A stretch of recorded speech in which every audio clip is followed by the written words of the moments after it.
Olá, Douglas Veit, médico de família. Venho através desta trocar umas ideias de uns insights que eu tive com a leitura do dia. Um colega médico, que eu estimo muito, me indicou uma leitura chamada Zen e a Arte da Manutenção de Motocicletas, uma investigação sobre os valores, do Robert Pirsig. E já no começo do livro, essa capa aqui, me chamou muita atenção porque o livro se trata de um protagonista falando com o leitor viajando com a motocicleta pela Dakota, nos Estados Unidos. É uma história real. Ele, o filho, um casal de amigos. E ele cita que, por exemplo, numa moto não há moldura. Você entra em contato direto com tudo à sua volta. Está dentro da paisagem, não apenas contemplando-a. E essa sensação de presença é incrível. E aí ele continua dizendo uma citação sobre a verdade, desse autor, muito interessante desse livro aqui. Pergunto-me, por que demoramos tanto para perceber isso? Olhávamos para a coisa, mas não a víamos. Ou antes, tínhamos sido condicionados a não vê-la. Tínhamos sido, talvez, ludibriados para pensar que toda ação se concentrava nas metrópoles e que tudo isso não passava do tédio do interior. É engraçado. A verdade bate à sua porta e você diz: vai embora, eu estou procurando a verdade. E ela vai embora. Engraçado. Já no começo desse livro, Zen e a Arte da Manutenção de Motocicletas, uma investigação sobre valores, vem a questão da verdade, como o ser humano tem, num primeiro momento, quando não está preparado, a sensação de que a verdade é aquilo que tem na sua crença, é aquilo que está na sua percepção. E não percebe que a verdade é um processo. Segundo São Tomás de Aquino, a verdade é filha do tempo. Só que o fator tempo a gente não controla. O ser humano não consegue controlar o fator tempo. Já Galileu Galilei diz que a verdade é filha do tempo e não da autoridade. Então, numa aula que eu apresentei recentemente, eu fiz a pergunta: a verdade é absoluta ou a verdade é relativa? E hoje, com o relativismo que a gente percebe, a maioria das pessoas pode dizer que a verdade é relativa. Será? Vamos pensar, porque se a realidade é relativa, não poderia existir o termo fake news. Porque o que seria fake news é a verdade do outro. Logo, ou a verdade é absoluta e existe fake news, ou ela é relativa e não pode existir fake news. E lendo filosofia, porque desde Sócrates ou os pré-socráticos se procura a verdade como o norte da filosofia. A verdade e a moral são super importantes, até para a questão da alma. A gente vê que tudo depende do fator tempo, que a gente não controla. Por isso que a verdade é absoluta, mas ela tem que ser achada, ela tem que ser encontrada, tem que ser respeitada. Com o quê? Com o debate, com a teoria dos 4 discursos, que Aristóteles comprovou, ou com a maiêutica socrática, dizendo de tese com antítese formando a síntese. Mas os 4 discursos de Aristóteles é a poética, a retórica, a dialética formando a lógica. Num dos estudos que eu apresentei na aula, que eu coloquei no livro, que eu coloquei num dos livros que eu escrevi, é sobre o estudo de Stanford, da prisão, né? O estudo de Stanford da prisão foi feito com alunos dessa universidade e era para durar 2 semanas, durou só 6 dias. A ideia inicial era de testar como seria a questão da identidade do ser humano, perdendo seu nome, virando só número. E alunos viraram prisioneiros e outros viraram policiais. E se percebeu que quando o ser humano reduz-se não ao ser humano, mas a um número ou a um rótulo, que a gente percebe muito hoje em dia, principalmente quando se tenta debater, o ser humano vira violento. Perde a capacidade natural de respeitar o próximo. E é um mecanismo de defesa, argumento ad hominem, que resta para aqueles que não têm conteúdo, para aqueles que acreditam ser verdade alguma coisa quando teve um primeiro contato, ou quando alguém que segue ou que idolatra fala. E se a gente parar para pensar, já está na Bíblia, né? Em João 14, 6. A verdade, o que é a verdade? É uma pessoa. 14, 6. Jesus lhe respondeu: eu sou o caminho, a verdade e a vida. Ninguém vem ao Pai senão por mim. Então a verdade é uma pessoa e nos seus valores também. Em sua época ele fez milagres. E como eu vi que quando a gente tem uma percepção clara do que é real dentro de uma situação difícil que foi os últimos anos, não vou citar aqui, né, mas todo mundo sabe, a gente tem uma necessidade moral de, pelo menos, chamar para o debate, né?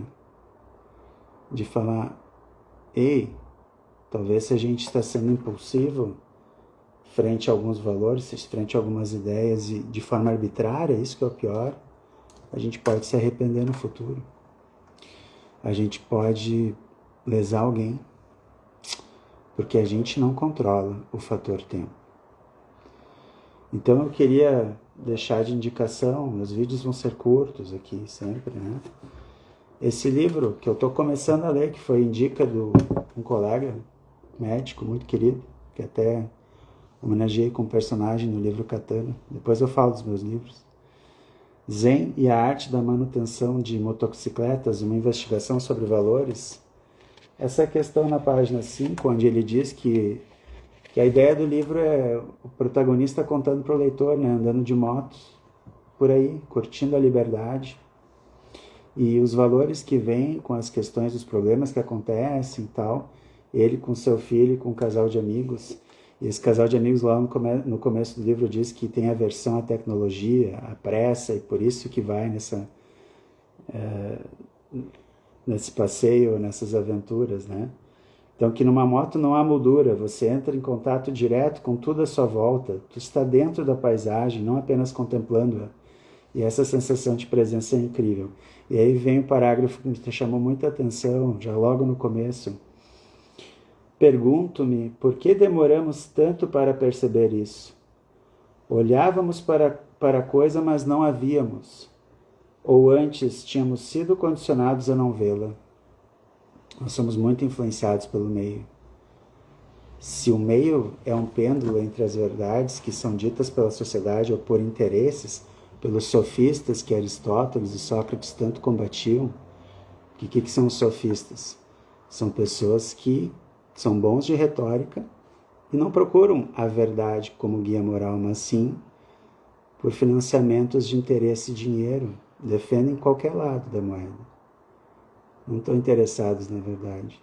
Isso já acontecia na Grécia Antiga, sempre aconteceu, e acontece hoje também. Continuando. Tínhamos sido talvez ludibriados para pensar que toda ação se concentrava nas metrópoles e que tudo isso não passava do tédio do interior. É engraçado. A verdade bate à sua porta. A verdade bate à sua porta. E você diz, vá embora, eu estou procurando a verdade. As pessoas só procuram o que elas pensam ser a verdade.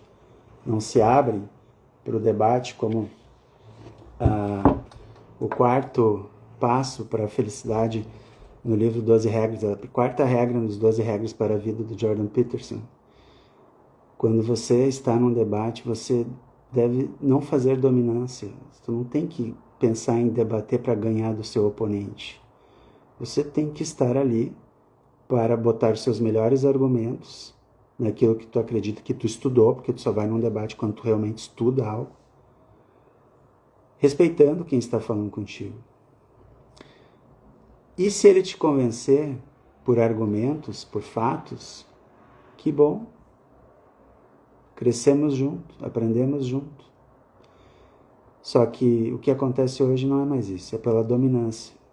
As pessoas entram em debate desrespeitando o próximo, porque, como no experimento de Stanford, reduz o ser humano oponente como um oponente, como eufemismos que se criam, não vou falar aqui,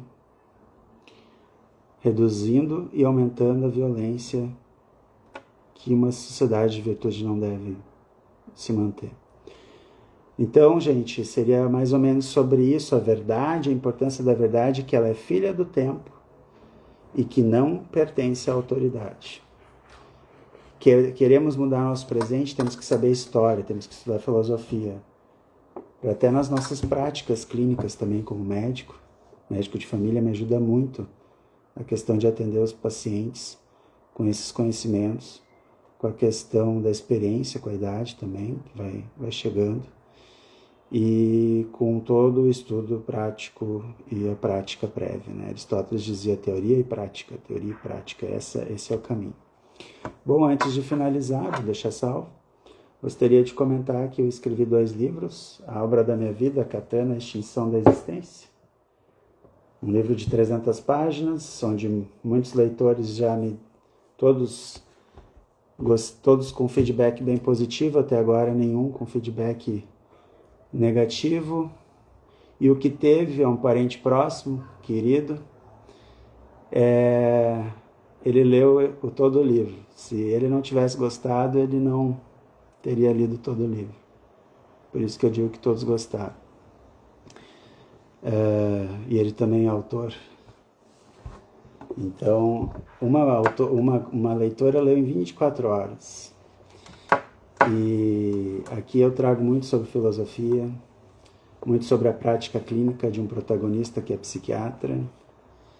E coisas acontecem que trazem um suspense, e esse livro foi feito para os jovens de hoje. Público jovem, porque ele também é professor de filosofia numa faculdade.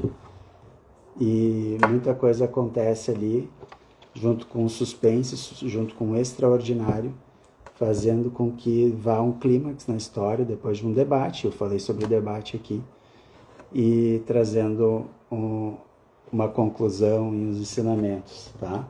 Ainda com suspense. E o meu primeiro livro, que é um livro, eu falando com o leitor, sobre Pedras no Caminho, Experimento Covid e o Impacto nas Famílias. Como médico de família, tem muito das questões sobre os ciclos de vida e o impacto nas famílias nessa fase difícil que vivemos.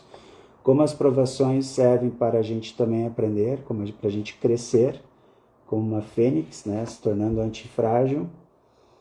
E cito aqui, no final, o Ronald Reagan. A liberdade nunca está mais do que uma geração de sua extinção. Não a transmitimos aos nossos filhos pelo sangue. Devemos lutar por ela, protegê-la, entregá-la a eles para que façam o mesmo. O ser humano tem tantas ferramentas para evoluir dentro da virtude, mas por causa de um automatismo e por influências do meio, talvez por sofistas, a gente acaba evoluindo e sofrendo. Meu nome é Douglas Veit, sou médico de família, vou deixar salva essa live, foi sobre a verdade, através de alguns livros e a leitura que eu estou fazendo, e vamos começar a fazer mais lives daqui a pouco para a gente debater e conversar, tá bom? Tudo de bom para vocês.